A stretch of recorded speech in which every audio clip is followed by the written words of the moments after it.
Georgia Bulldogs keep adding to their running back arsenal. They land high three-star Andrew Paul out of Texas, beating out Clemson.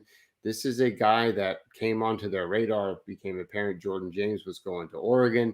They go out, target Paul, and get him late. And like I said, beat out Clemson. Big hit for the Dogs. What's he going to bring to them, Gorney?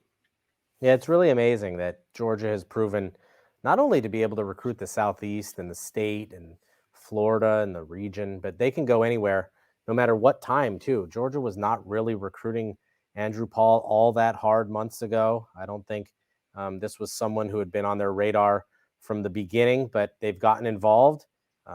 Obviously, someone like Andrew Paul goes to Georgia and falls in love with it. He sees the national championship.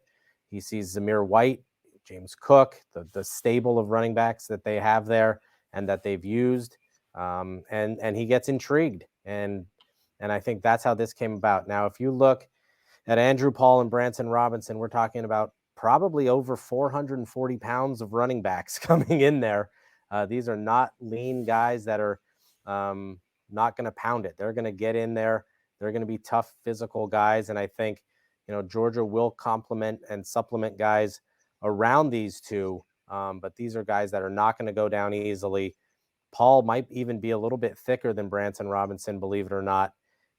Certainly not stronger, I don't think, from the beginning, but certainly a talented guy that can do a whole lot out of that backfield. He's going to pound it. He's going to get between the tackles and be a nice addition to Branson Robinson in this class. So I think Branson Robinson is running back one. We've said, and fairly or unfairly, reminds us a little bit of Nick Chubb, maybe even more jacked up at the same stage. Andrew Paul is definitely not going to back down to anybody at 220 pounds. He doesn't have to. He's going to get the ball in his hands and do a lot of things. So once again, Georgia's loading up with more running backs, two big physical backs here, and I think Georgia is going to be just fine for many years to come in the backfield. All right, so good close by Georgia as they polish off a top three class. We'll see how it all finishes out by the time the day is over. Be sure to check out ugasports.com for complete coverage of Paul's commitment and all of the Dogs 2022 signings.